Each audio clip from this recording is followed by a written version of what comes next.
morning, Park City. I'm your host, Gregory Perrow, and welcome to Wasatch Weekends. On this Saturday morning edition, on March 2nd, we have an interesting conversation about the world of poker with professional poker player Alex Livingston. Plus, I also had a conversation early in the week with my very own brother, Greg Perrow. He's an actor, and we talk all things acting and his new TV series that drops on April 7th, plus Nuzzles and Co. Man, you don't want to miss that. We've got a really cute conversation with a fuzzy pup named Betty. So lots happening, but before we get started, let's take a look at today's weather.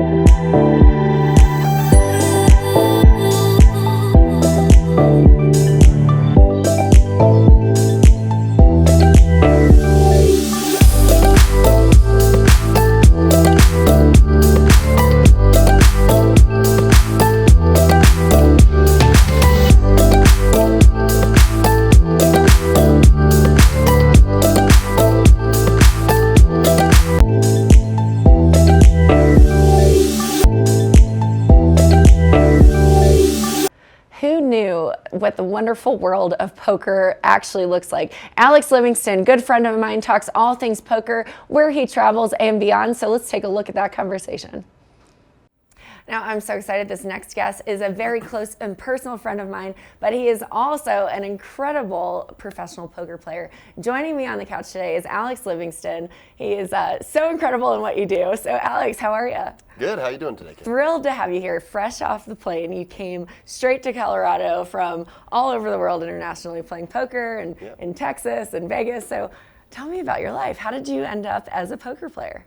So I was always into card games and board games as a kid. I was a chess player actually from age 4, and then my family taught me bridge, which is kind of not a popular game anymore, but in my parents' generation it was. So we played bridge at our family cottage every summer from when I was 6 years old, and 2 hours a day, every day for a couple months. And so I was always used to card games and board games, and then just kind of transitioned into poker. That's great. And so you started playing poker while you were learning some things that most people would follow as a traditional career path, but you realized you were pretty good at it. So when did you go full time into poker? How long have you been playing? Tell me all the stories. Yeah, so it's kind of a funny story. I did a trip to Europe with a friend of mine right before I was supposed to go to my senior year of college.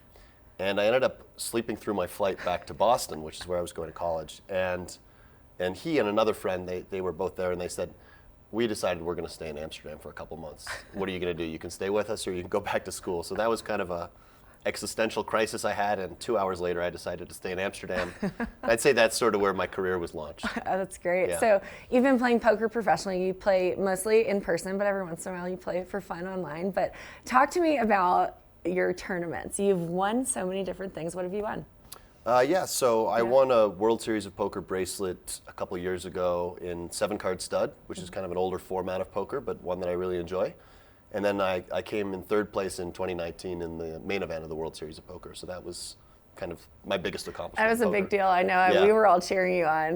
We had some friends that went to watch in person, including my brother, who will be here on the couch in a little while. But, that's right. So talk to me about poker. People don't really understand it as a career path. They look at it as like a game of chance, but it's a game of strategy and probability and hedging your bets against the wins and the losses. So how do you manage that? Yeah, so poker is it's a unique combination of luck and skill. Most of the casino games, you have no chance at beating the house because they have that built-in edge. Whereas with poker, you're playing against other players. So as long as you're playing better than them, in the long term, you're going to win money. And I describe it usually to people as a combination of statistics and psychology.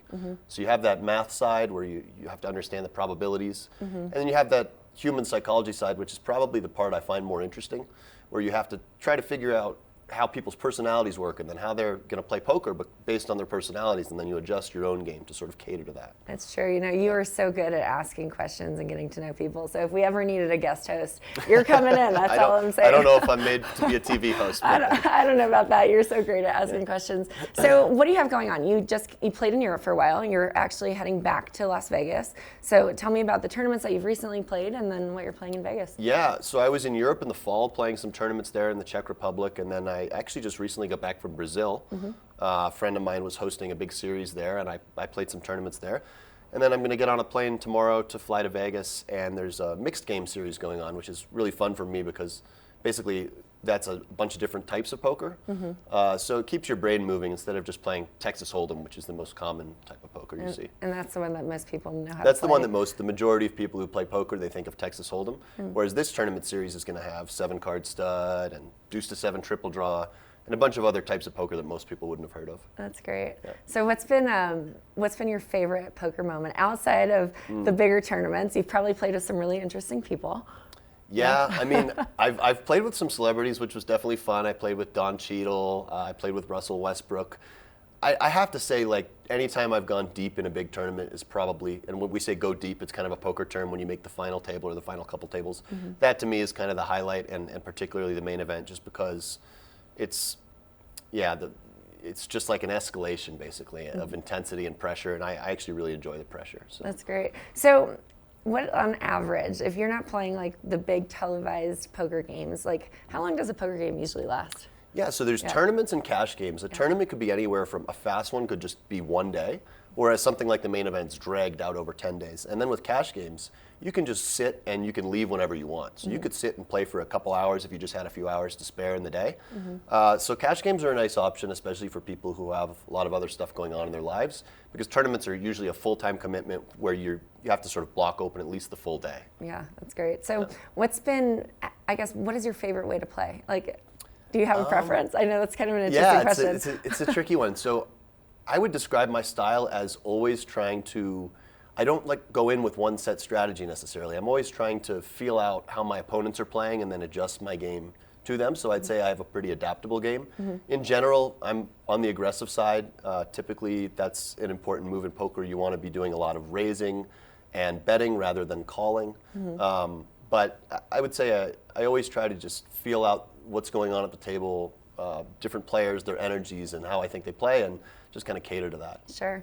So poker, it's like sports, essentially, because you've got certain seasons. Minus some of the athleticism.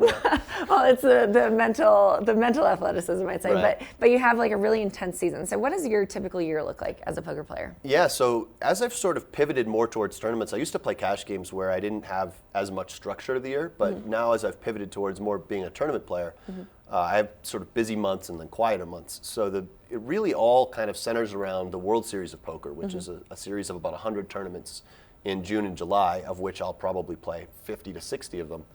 And so I sort of have usually a quieter May leading up to that series, and then a quieter August after that series, and then the rest of the year I try to find tournaments to play. But that June and July is quite intense. I usually play about 70 to 80 hours a week for 7 weeks in a row. So it's intense, but I love it. So imagine your sleep schedule is all over the place during that time. I basically try to get as much sleep as possible. It's basically sleep, workout, play poker, and that's it. Yeah. I don't have much of a social life during that time. But yeah, some days, you have trouble sleeping, and yeah, but I do try to prioritize sleep as much as possible since I'm getting so many hours of poker in at the same time. And you have to be mentally prepared because you never know what other people are going to do. Absolutely, yeah. It's one of those things where doing all that stuff away from the table, trying to eat well, trying to exercise, trying to sleep is super important for just having that focus at the table. It's true. So outside of poker, what are you doing? Where are you? What's your life like? Well, what other traveling do you have a any lot. other Sometimes I go on ski trips with you and Greg. It's true. I do have a couple of rental properties. One of them is just kind of a mixed unit building that has full-time tenants. The other one is pretty interesting. It's near a golf course called Cabot Cape Breton, which is actually 2 golf courses, Cabot Links and Cabot Cliffs.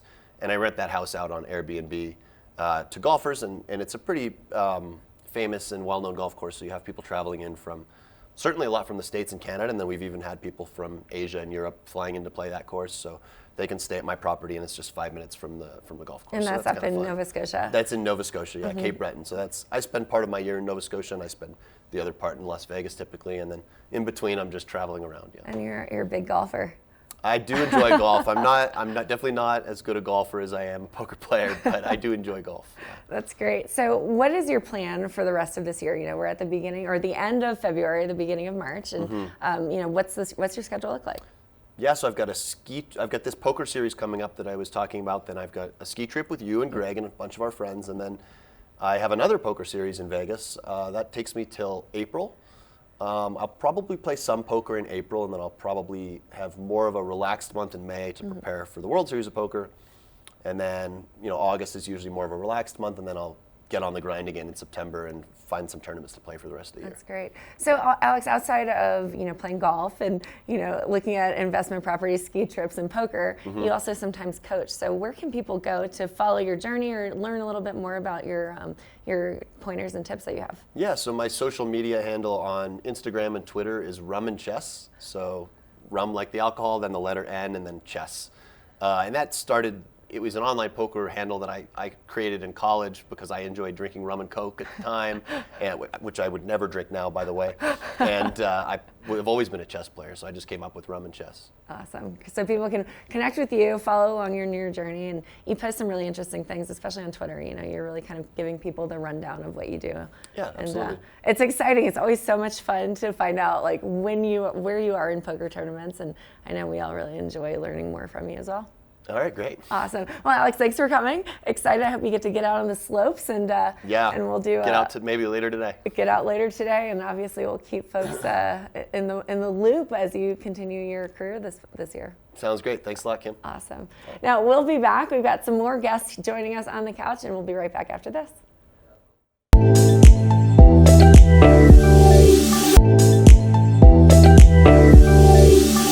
Now this next conversation puts a little bit of a tear in my eye because I am so proud of my brother, Greg Perrow, and all that he has accomplished in the world of acting. Let's take a look at that conversation and learn about his new TV series, Blue Ridge.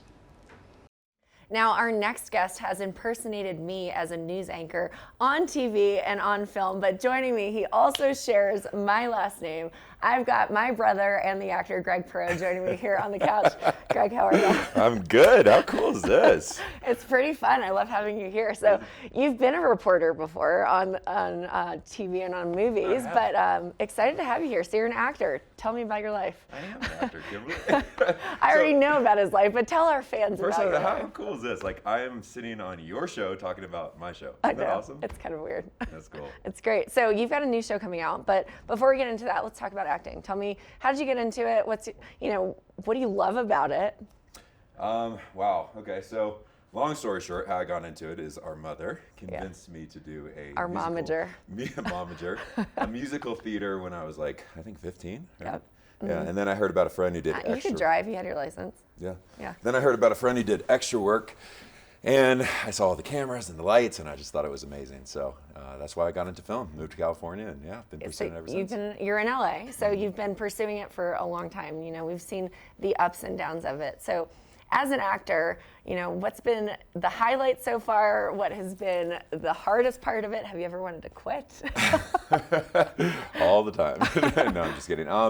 It's a difficult industry to pursue. I mean, you audition all the time and your heart goes out to wanting to be a part of these productions and these roles, but a lot of the times, people don't get to see the work we put into our auditions and then we never hear back. So It's a very challenging industry to be a part of, but it's a long game. And I always say, if you stay at it, you keep working at it, then eventually it just gets to be your turn. And so fortunately, I never quit and I have had some very cool opportunities so far. And yeah. You really are. So the one opportunity that we're really excited to talk about today is your new show called Blue Ridge. It's a brand new series based off of a movie that was released in 2020. Tell me about Blue Ridge. Tell me about the character. Yeah, Blue Ridge. I'm super excited for this one.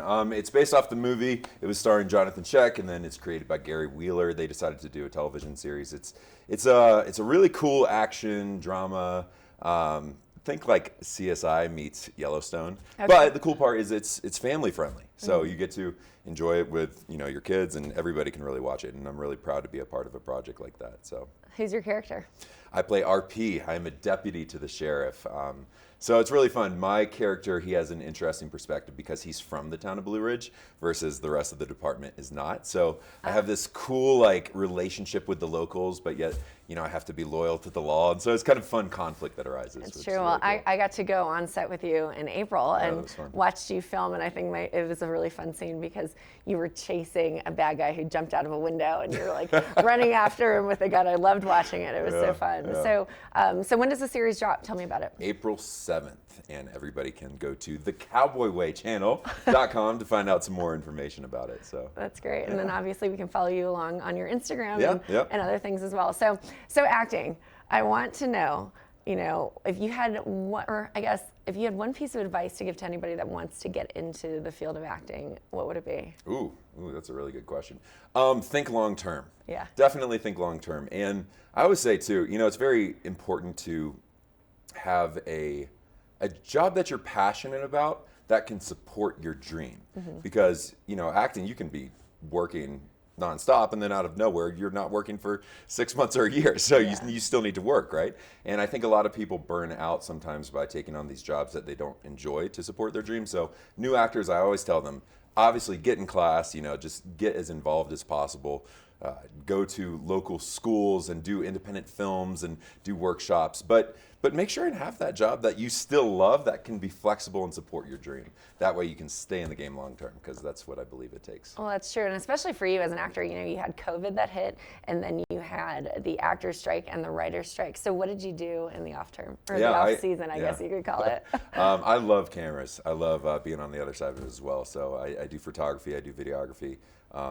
So that is kind of my passion in how I work when I'm not on set working. So that's what I do. Yeah, so photography, videography, it doesn't have to be creative. You actually do a lot in the corporate side, and for weddings. It's still creative. It's still creative. Come on. Sense, lighting angles. People don't think about. I think as an average person, you don't necessarily think about that side of it, but it is. You've got to think of it, and the work that you do and the editing that you do is really great too. Yeah, because my dream someday is to own my own production company for film and television as well. So, but acting is already the passion. It's the dream. So you have to focus. You have to apply your energy, and that's what I'm doing right now. And I'm just so stoked that I've had the opportunities that I had. I've been able to work with Charlie Sheen and Mandy Moore, and a really cool, just very quick story is I got to work on Walking Dead one time, and that was so trippy because I've watched that show for many, many years. Yeah. And then all of a sudden, you're lying on the ground and you hear the walkers coming by. They're like, "Wah." It's such a trippy feeling. So that was a lot of fun. I mean, I've been watching you audition for that show for years. And to this day, you made the final I got episode? The last season. The final season. He's on one the show. One episode, but I got him there. I get so many texts from friends that say, hey, did I just watch your brother die on The Walking Dead? Yes, you did. I'm a professional dyer. Luckily, not in Blue Ridge. Gary, please just don't make that happen. But you've done some really cool things. So what's been your favorite project, or what's your favorite part about being on set? Favorite project, it's really hard to say. I had so much fun working on Left Behind, Rise of the Antichrist that came out. We grew up on the books. Dad had all the books, so that was very surreal for that to become a reality. Got to work with Kevin Sorbo. That guy's a beast. He's just awesome. Very cool director and good actor as well. That was a cool experience. Like I said, Walking Dead, that was such an awesome experience. I don't know. They each have their unique perspective. I mean, that's what I love about acting, is you get to take on all these different roles and characters and scenarios and just really dive into them. So, well, speaking of dying, you worked with Neil McDonough on The Warrant and Left Behind, and we actually interviewed him a few months ago. Oh yeah, that's so awesome. Yeah, and he gave you a shout out. He's the man. Okay, that guy is such a pro. Just talk about working with actors. You get to learn from people, and just being across from him, he just walks onto set. His energy is just prepared, professional, and it's just really cool to see somebody like that and just take from them and learn from them. So that's great. Cool. Yeah. So Blue Ridge, do you have a favorite moment from filming? Oh man, everything was awesome. It was like being on set was like being with a family. I mean, this is my first series regular on a show, so it was a really cool aspect to not only come and be a guest on a set, but be a part of the whole production process. And so it's hard to say a favorite moment, because just getting to know everybody, just everything from hair and makeup and just chilling with everybody on set there, and then going and actually doing and preparing your scenes. And I don't know, I don't have a favorite moment. The whole thing was just my favorite moment. So. How do you prepare for your scenes? I know, I've seen it. I got to see your trailer with you and watch you do it. I won't go into too much detail because I don't want to bore everybody, but I have a few different processes that I've learned over the years. I'll just go for memorizing lines, for example. I have a little process that I call the 10-10-10. And I've tried it. Yeah, depending on the size of the roll, sometimes it's 20, 20, 20. But basically what I do is I read it through very slowly, imagine the world, the stage direction, all the lines, everything. And then I say each line 10 times differently. So that way it doesn't become robotic, because you don't want that to happen.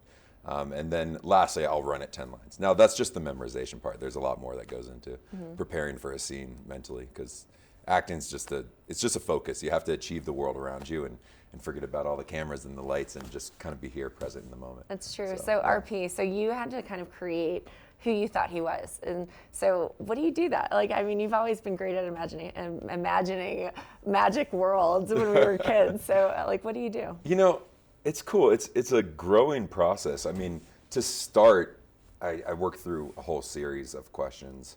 You know, I try to get to know RP and who he is. And if I don't have an immediate answer from the script, then I create that world. So everything, backstory, going from as early as middle school, you know, up until the current moment. What did he do when he was younger? Who was his relationships? What molded him? What's his faith? You know, what's his worldview? Because these help answer a lot of questions. But the cool part is you get to grow, and the character gets to grow. And you might see this sometimes in television shows where you see actors really sink into their roles, which is very fun. So there's a lot of questions that are still being answered, but yeah, that's the exciting part. I know, I think it's fun when I've asked you at times, you know, what's your method of acting? And you're like, you just do it. You just be. And it's true. I think I'm a little more involved No, in that. you are. No, I mean, Yeah, I just show up and, you know. I mean, kind of like today, he just showed up. I'm just kidding. But Greg, where can we go to follow you on Blue Ridge, to follow RP, and all the other projects that you're working on? Yeah, you go to thecowboywaychannel.com. There's a lot of different streaming options on there, so that's the easiest way. Just go to thecowboywaychannel.com. You get all the information there. My Instagram handle is Greg Perrow, spelled just like her last name, Perrow. Yep. And that's it. Yeah. You've got the dynamic duo siblings. Wait, are we out of time? We are. We've got time for Real one last quickly, Kim, question. how did you get into hosting? Oh my goodness, so many different ways, but really it's because our wonderful, fearful leader, Danielle, took a chance on me, and I am loving being here at TVA. Well, you do such an awesome job. Thank you for having me. This is cool. He just did my rap for me.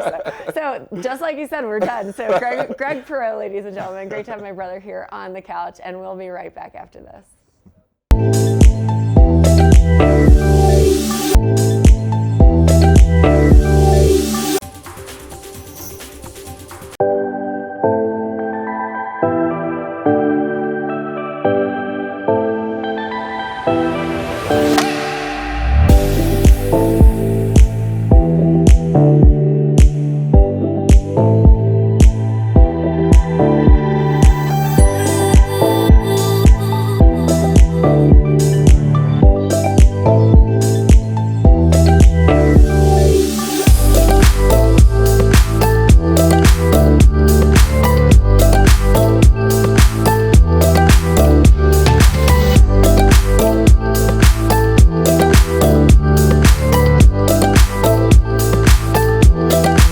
Who doesn't love a fluffy puppy? And man, I loved the conversation I had with Josh at Nuzzles & Co. and his furry friend Betty. So let's take a look at that conversation, learn about a snuggle lounge and beyond. It is my favorite time of the week because it is the pet of the week from Nuzzles & Co. I've got Josh joining me today with a special friend. Josh, how are you? I'm terrific. I got this beautiful girl in my arms right here. Oh my goodness. Look at how fuzzy and soft and warm she looks. And she looks so calm in your arms. Who is she?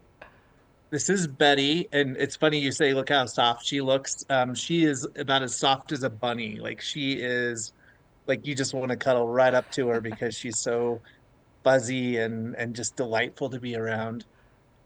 She's about 3-ish months old. A rancher up here had an Anatolian Shepherd that got pregnant, and so he turned over the puppies to Summit County Animal Control, and we got them to Nuzzles. So we know that they're part Anatolian Shepherd, which are typically a very large breed dog, well over 100 pounds. So Anatolian Shepherd. Right. Yeah, that's a breed I've never heard of, but she's got such beautiful markings. And so we don't know how big she's going to get, but most likely going to be a big puppy. The vet, after seeing her, said, let's tell people that we're guessing she'll be like 80 to 120 pounds as a full adult. That's a huge swing, but that's a big dog regardless. So that's It's really a great. lot more love. It is a lot more love. And she looks like obviously puppy energy, but the way that she just snuggled her little face next to yours was so cute. So we had 5 puppies from this litter, all 5 of them. And she's the only one that has black markings. The others are kind of a brown and white. Okay. And she also is more of the, are you getting a little restless? She's also the more introverted of the 4 that we have left. One of them was like adopted immediately by one of their fosters. She's oh, Her sound's not translating over there, but she sees someone.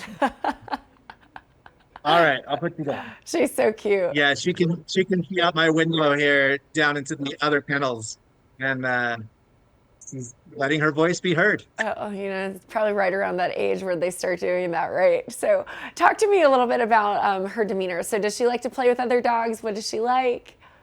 She and her siblings are the quintessential puppies. They're chasing some little balls and playing with toys and just doing all the little puppy antics. I love that. We've done 2 snuggle lounges with her and her siblings at the Waldorf Astoria here in Park City, and also the Pendry. And in both cases, there was just a ton of kids, and we learned really quickly that these dogs love playing with the kids. I mean, they were mobbed by children tugging on their ears and everything, and the dogs just ate it up. I love that. So talk to me about the snuggle lounges. What are they and when do they happen?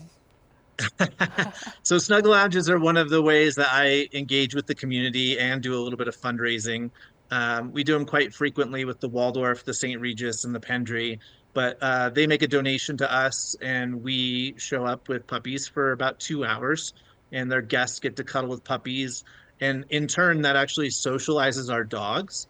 So they're actually doing us a service as well.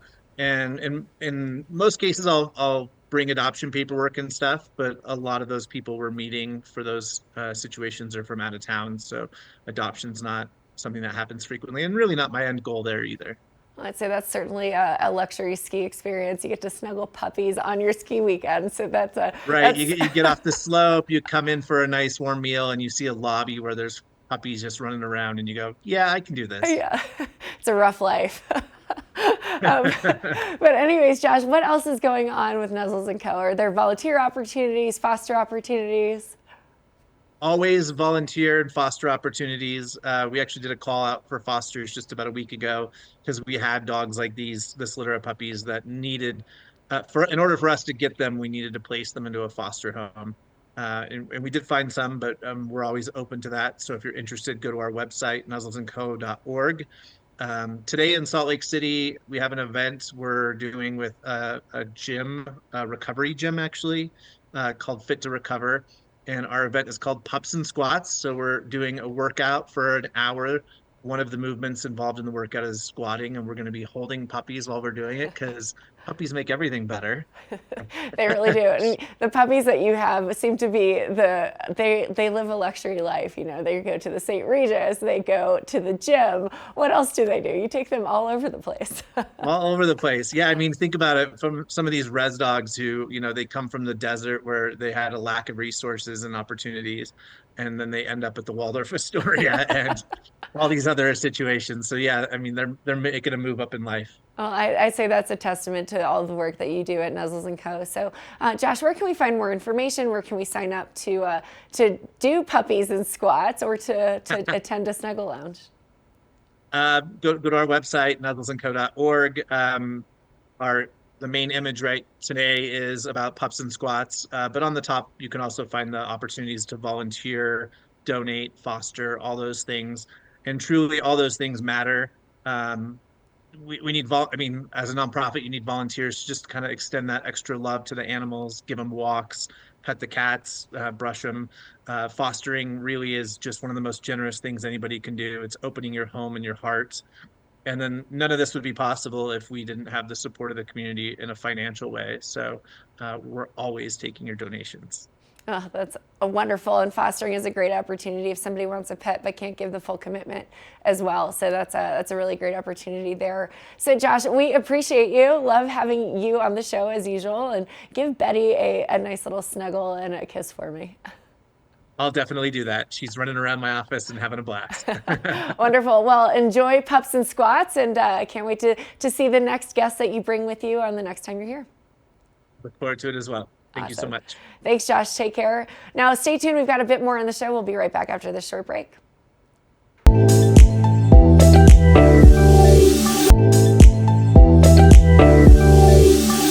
Ross and I got into the kitchen earlier this week and we made a 5-ingredient peanut butter chocolate chip cookie. It is delicious and you're going to want to dip it into your coffee. Let's take a look at that recipe and hope you make it this weekend.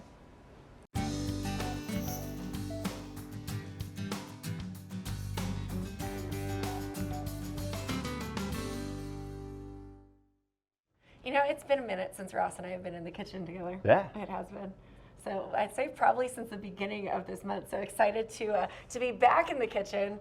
You know, we're on this interesting holiday. It is officially a leap day, which comes around once every 4 years. Pretty wild. It is pretty wild. So what do you think about those people that have birthdays on leap days? Do you feel sorry for them or excited for them? That's pretty exciting, you know, the birthday's every year, so now you get to kind of celebrate big time every couple of years. Yeah, so. you know, I wonder what they do. I personally don't know anyone, do you? Nah, maybe. Gotta check Facebook. Actually, that's true. Gotta check Facebook. But in honor of those people and in honor of today, we're just gonna make a simple 5-ingredient peanut butter chocolate chip cookie. So who doesn't love a simple cookie to make? Easy. You don't have to put a million ingredients into it. And the basis of it is peanut butter. Love it. Easy. Eggs, baking soda, chocolate chips, and then brown sugar. So the easiest, you probably have all of these ingredients in your pantry. So it's a really fun one to make. Love it. So even you, Ross, you Let's like do to it. cook. You're going to be so good at Let's this. do it. I heard you made a birthday cookie the other day. We did, and we made it in a heart shape for our friend Maddie. So we tried our best to make a heart-shaped cookie. So next time you can make this one from scratch and show them how to make it. It's pretty easy. We'll give it a go. We will give it a go. So let's go ahead and get started. We have a basis of creamy peanut butter is what we want. So you want about 1 cup of creamy peanut butter. And you know, you want to make sure that it's creamy because it's just easier to stir. We have a brand new jar, so this will be, it's always fun to open things freshly on air and see how well we do. Peanut butter just straight in? Straight in, just kidding. We need about 1 cup of it. So what you would do is just take your measuring cup and you make sure that you fill it up to the brim with that. We've got all these fun and easy to use cups. So Excellent. Give me a second here and play with the cups. So many colors. Okay, is that easier? It is easier. I'll hold it for you. So this is like one of my favorite ways to measure because everything is all in one spot and you never have to worry about losing them because I know I always do. Yeah. But you can either take it off just like that. There you go. Make it easy for you. Okay, let's do it. And then I'm going to hook these back. But all we'll really need is 1 teaspoon, 1 measuring cup of a full cup, and then 1/2 of a cup as well. And so lots of fun. Peanut butter is a great ingredient to work with. It's sticky, it's smooth, it's all of the things. It smells good. It does smell good. And I love a good peanut butter chocolate chip cookie. So the question is, how do we go? We go from this jar to this cup. How do we go from this cup to the bowl? Well, I have got myself a stir spoon. Okay. So, or a ladle, whatever it is. So don't have to panic right now? You don't have to panic right now. So as long as you just keep putting that peanut butter into the cup. It's almost the whole jar. It is almost the whole jar, surprisingly. You know, but yeah, I love a good peanut butter cookie, especially when it's easy, and this is just a great easy way to whip it up. But you want to make sure that you preheat your oven to 350 degrees. So I always make sure that my oven is ready to go before I start cooking, so that way I can just pop it in. I'm not waiting for it to heat up. I know up here in the altitude, it takes a little while longer than normal to heat up. So that is exactly 1 cup. Exactly 1 cup. Or 250 milliliters. Exactly. So we are going to go ahead. As you can see, it's got the measurements on our cup here, 250 milliliters and 1 cup. So we're going to go ahead and put this all the way in here. And this is probably the messiest part. We're also going to do about 1 large egg. Okay, I can measure that one out. Got 1 large egg. And Check. then here's the fun part. We also are going to use this cup again, or if you don't want to rinse it out and you don't have time to, we'll just use 1/2 cup because we're going to do 1 full cup of firmly packed brown sugar. Cool. And that's the key with brown sugar. It doesn't matter if you use light or brown. It usually, or light or dark, really, because it'll just make it a little bit more golden if you use a darker brown sugar. Like that. So we'll do about 1 cup of the brown sugar. And while you get that brown sugar measured out, you can use this. I'm going in that one. But it's gonna be messy. It's okay. And that's A-okay. We don't mind the mess. You just do the peanut butter. You add the 1 cup of the firmly packed. That's the key. Brown sugar has to be firmly packed in there. And so we'll just throw this spoon in our sink here. And then while Ross is doing that, I'm gonna go ahead and crack my 1 large egg into here. There we go. And then we're gonna do, after that, we have about a 1/2 cup of chocolate chips. I personally don't care about measuring out my chocolate chips because the more chocolatey, the better, in my opinion. What do you think? The Ross? more the merrier. And these are the milk chocolate baking chips. So you wanna make sure that that is what you're using, is the milk chocolate baking chips. So we'll go ahead and get this open. We're gonna pack this down. I'm gonna actually jump in here and grab Get these in scissors there. here. So you just pack that down. You can use a spoon, you can use your hands. We always make sure that we're good to go there. And I'm gonna cut these open. Boom. While he's packing down that sugar, I'm just pouring in my chocolate chips here. You can do about a 1/2 cup A half. of chocolate chips. Oh, okay. It's like we passed that mark on the brown sugar here. I was told 1 cup. 1 cup it is, and I'm just dumping this in here. And the best part about this is you can make about these, you can roll them into like cookie balls, I could say, and it's like about 1 to 1.5 inches. So we're gonna go ahead and get this starting to stir in there. So you're doing a great job, Ross. Really proud of your packing skills. I are on point. Working on it. Awesome. And while he's doing that, I'm just gonna start stirring up the peanut butter, the egg, the chocolate chip, and then we've got the brown sugar. We're working on that, and then the final ingredient is baking soda. So that's the best part. And then honestly, we start rolling and we're done. It's about to get really messy in here, but I love doing that. And then you can line your baking sheet with, looks good to me. We'll go ahead and dump that in here. It's a little short of 1 cup. That's all right. It's probably like 248 milliliters. We're short by about 2 milliliters. So we've got baking sheets here. We can line it with parchment paper if we want to, or we can actually, you can just put it straight on. You don't need to grease the pan because of the oil from the peanut butter. This actually will do just fine without having to grease the pan, which is really great.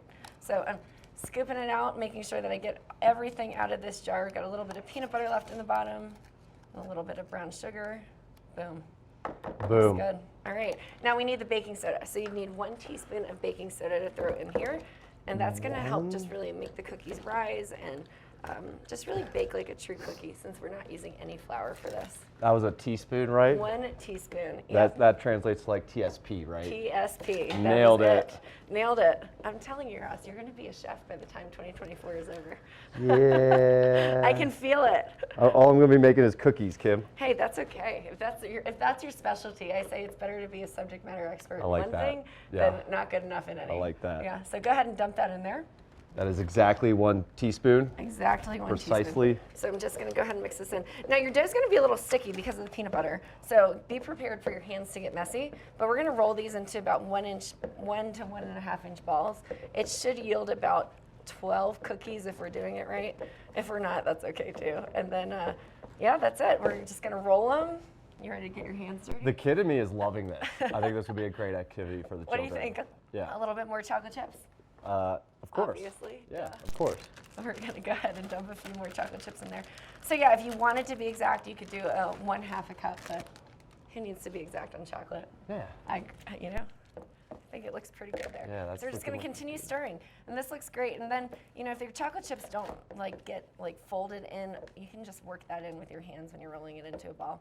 I mean, I think this looks pretty good. That looks really good. So you know what you can do? So this is the fun part. If you don't want to get super messy, take a spoon, and just roll it just like this. I thought you were going to eat it. I mean, you can also do that. It's the basis of what they call a power. There we go. Awesome. Do you want to put the baking sheet over here? You want to, okay. Just put it right there Perfect. on top. There we go. You want to get in here? Yeah, let's do it. All right, Ross, grab a spoon or use your hands, whatever you want. I'm just going to do that. Awesome. So we're gonna go ahead and roll these. And then as you roll them, you wanna make sure that they're evenly spaced. I usually put them about 1 to 2 inches apart. That's exactly 2 inches apart. Right, and then you just kind of keep rolling them. You wanna make sure that they are the same size. If they're not, you can just pinch it off, and that's it. So we're gonna continue rolling our cookies, and we're gonna pop them in the oven, and we'll come back later and see how they turn out. I like how this is going, Kim. Yeah, I'm loving the smell of peanut butter in the morning. Yeah.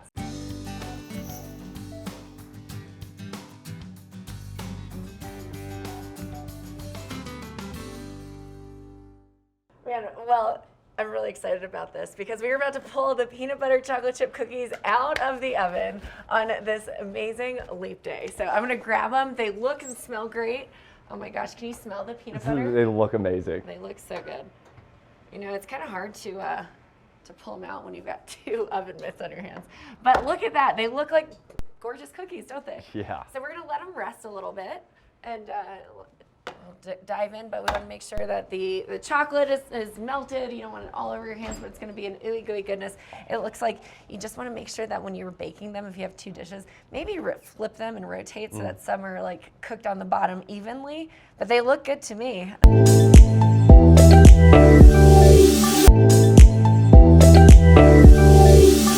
We are certainly known for the galleries and all of the artists here in Park City, and we love to feature them here on the show. So let's take a look at this artist spotlight.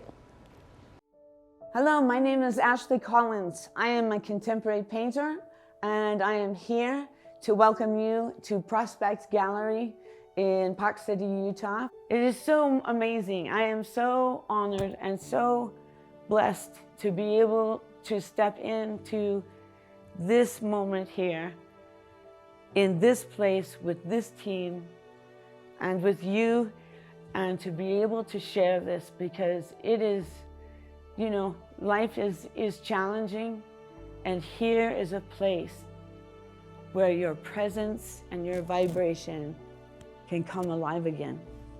The time is now. Life is now.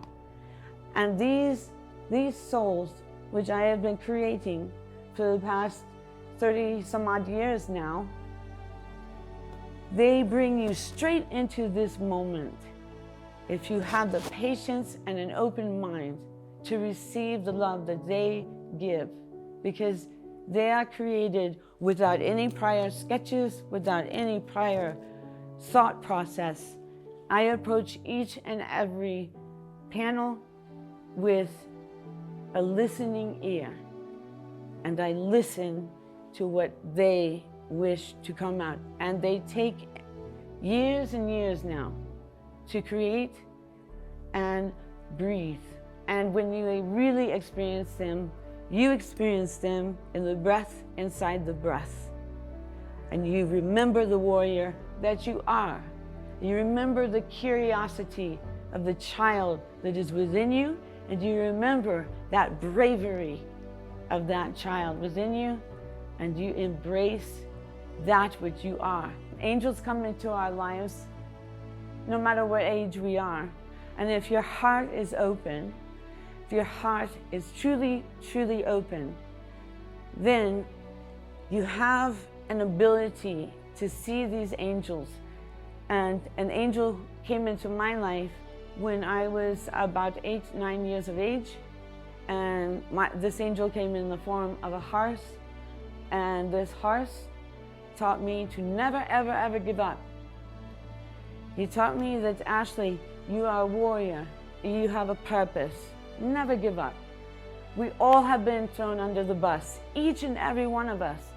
The other thing is that we are all warriors, and we are all born warriors. So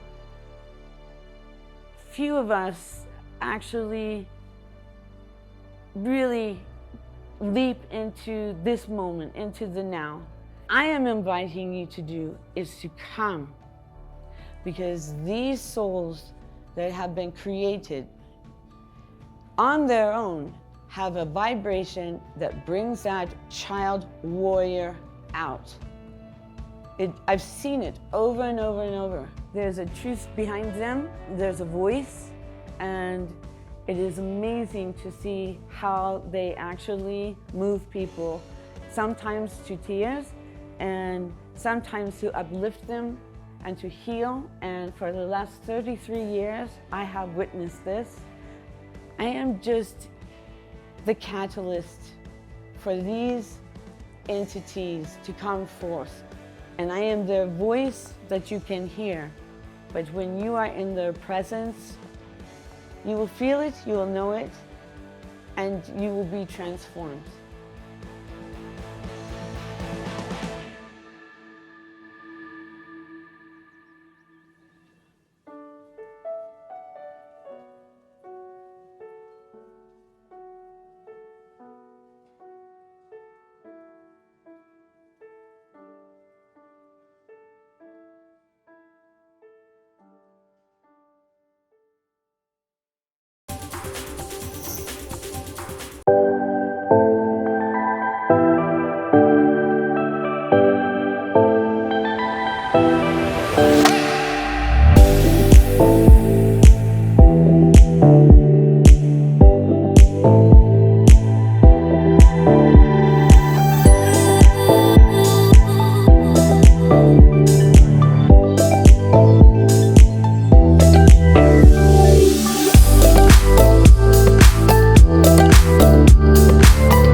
All of the feels and all of the emotions on this friends and family edition of Wasatch Weekends. I had a blast having conversations with my friends and my family and fuzzy puppies. Who doesn't love all of that? Plus the chocolate chip peanut butter cookies. So easy to make. I suggest you get a batch going so you have them when you come off the slopes today. Thanks for joining. I'm Kimberly Perrow, and I will see you next time.